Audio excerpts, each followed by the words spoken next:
Help support AMTV by becoming a patron, an AMTV staff member, and following us over on Twitter. Hi there guys, it's Adam Martyn here, and today we're going to be talking about the BBC. That shock horror, I've never talked about the BBC on this channel before, but I just wanted to sort of talk about everything that's been going on with the corporation recently. I think it's fair to say that 2023 has not been the kindest year so far to the BBC, and granted, some of that is arguably of their own making, and some of that arguably is not. So we're just going to go over some of the key things here. My main inspiration for this was this article that was posted about a week ago on BBC News, saying a troubled moment. What is going on at the BBC? And there's a picture of the Director General, Tim Davie, there. So it reads as follows. Hopes of a possible reprieve over the closure of a BBC institution, problems caused by a crash on Top Gear, a row over the suspension of the BBC's most highly paid star. The BBC seems to be having a troubled moment, but for anyone who follows the broadcaster's fortunes, there is a strong sense of déjà vu. So what it's referring to there's three main things I wanted to cover, which was the BBC singers, the hoo-ha around that, the crash involving Freddie Flintoff, which has resulted in the pause of production of Top Gear, and of course the Gary Lineker stuff. The Gary Lineker stuff, to be fair, I will go over it in brief, but I have done a more in-depth video on that situation, so if you want to get more detail on that specifically, then I highly recommend you check that out. So when it says déjà vu, so in regards to the BBC singers, in 2010, the BBC abandoned plans to close down radio station 6 Music and the Asian network after protests from listeners and the music industry. So it's saying that, they announced they were going to cut things, and then they had a reprieve over basically the feedback or the reaction they got from it. Funnily enough, the head of radio in those days is now the Director General of the BBC, Tim Davie, and he was also the one who faced the flak when the BBC's highest paid presenter was taken off air after days of front page headlines and widespread criticism. Back then it was Jonathan Ross who was in trouble. 15 years later, it was Gary Lineker. And just before the Jonathan Ross scandal, Richard Hammond made front page news after a crash on Top Gear. That's right, for any Top Gear fans who might remember, in 2006, Richard Hammond was involved in a serious crash, almost took him out, really. He was in a coma for 2 weeks. So there is a sense of history repeating itself in that sort of sense. So it talks about why these are occurring problems, managing talent, cutting costs, providing an entertaining service for people. One of them takes a tumble, sometimes 2 or 3. The fourth plate, though, it says, is the government. The BBC's need to cut costs is driven by the government's decision on the licence fee, and the arguments about impartiality that led to the brief suspension of Gary Lineker are in part fueled by a view from many Conservative MPs that the BBC has an institutional, metropolitan, liberal bias. I feel the BBC can never win with whoever's in power. If there's a right-wing government in power, they'll just claim that the BBC is intrinsically left. If there's a left-wing government in power, they'll claim the BBC is intrinsically right. Being impartial basically means you don't win. You can never win amongst, popularity contests. It's trying to get along with everyone is ultimately going to mean that you're going to make enemies of someone.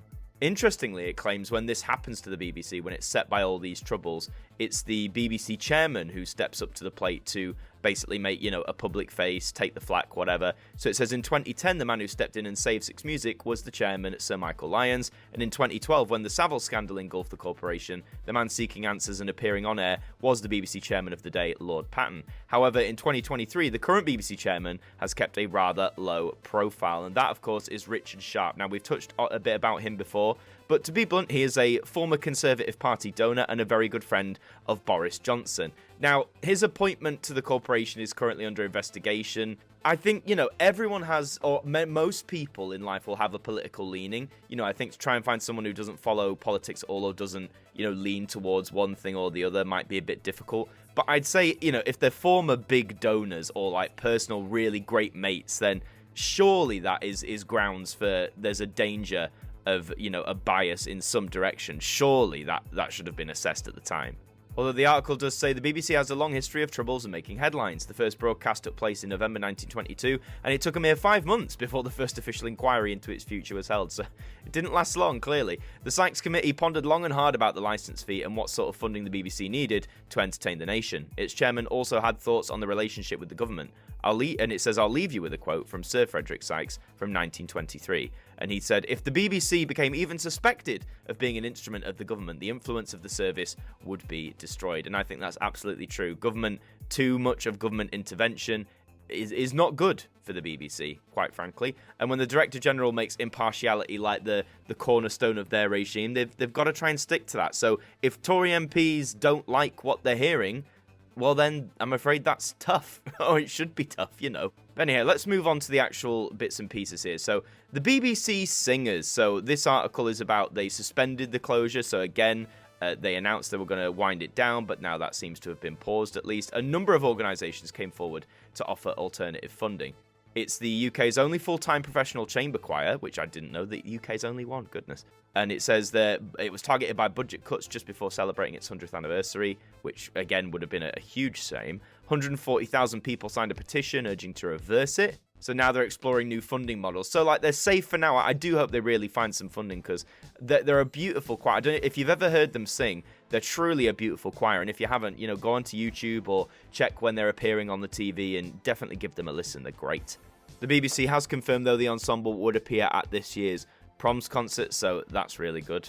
Honestly, guys, even on this article, there's clips of them singing, and they're just a truly... I mean, most choirs, like professional choirs, are great to listen to, but these guys are truly phenomenal, so I highly recommend that you give them a listen. But again, why did they want to do this? Well, you know, as mentioned, the BBC is having to face a lot of cuts. It says it's got to find £400 million of savings by 2027 because of the 2-year freeze in the licence fee. And of course, the licence fee is the main way in which the BBC funds itself. So the performance groups that it says it would, well, maybe or will be affected by these cuts, obviously the BBC Singers, as we mentioned, the BBC Concert Orchestra, the BBC Philharmonic, and the BBC Symphony Orchestra. So, you know, most of these aren't things, you know, as I say, you don't get them elsewhere in the UK. The fact that the BBC Singers are the only full-time professional chamber choir, that's quite a unique feature and, you know, quite an epic feature, if you ask me. So, even, I can't imagine it would have been easy I mean, budget cuts are never easy. You know, trying to find out what to cut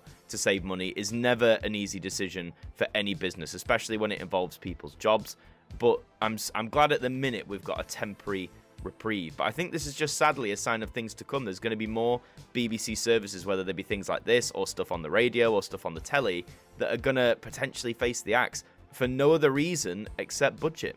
And now we move on to Top Gear, the incident with Freddie Flintoff. So it says the BBC has halted the latest series of Top Gear after the presenter Andrew or Freddie Flintoff was hurt in an accident during filming. This happened at the Top Gear test track back in December.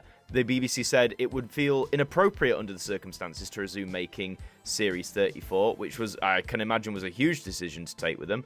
I believe I don't know if he's still in hospital or still recovering, but the BBC says, we understand this will be disappointing for fans, but it's the right thing to do. We'll make a judgment on how best to continue this year. So they haven't said they're fully cancelling it, but we still don't know if that series is going to go ahead.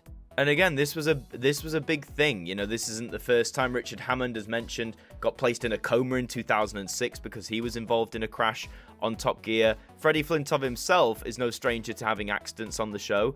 Apparently in 2019, he crashed into a market stall in Mansfield, and then later that year, he crashed in a drag race, although he walked away unharmed. And then in June 2022, he was also involved in a bobsleigh flipped over when he was in Norway, but he came out of that unharmed as well. But, you know, I think some would say Top Gear, yes, it has its inherent dangers. You know, it's a motoring show, obviously involving cars, other vehicles. There's always going to be, like, an element of danger there, if you ask me. But, you know, they should, you know, health and safety these days, they'll assess all of this. The talent involved will sign contracts or waivers, you know, all that sort of stuff. Just a bit about Top Gear itself, just a few facts and figures. It's the most watched factual entertainment show. It's sold to and broadcast in more than 200 territories. It's the world's largest motoring social media brand. It's got over 21 million Facebook fans and 4 million Instagram followers. It's the world's most published motoring magazine with 30 editions across the globe. It's the world's biggest motoring YouTube channel, amassing almost 8 million subscribers and over 570 million video views this year. And TopGear.com reaches up to 4 million motoring enthusiasts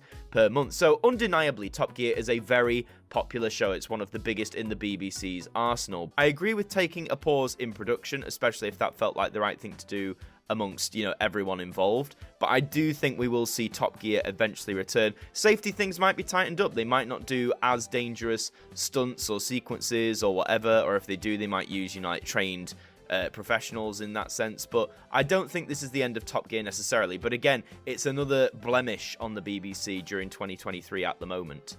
There is also the Gary Lineker situation. As I said, I've already done a video talking about that more in depth, so please go and check that out. But just to give an overview, Gary Lineker, he's the highest paid presenter or just personnel on the BBC. He hosts Match of the Day regularly, one of the biggest sporting programmes here in the UK.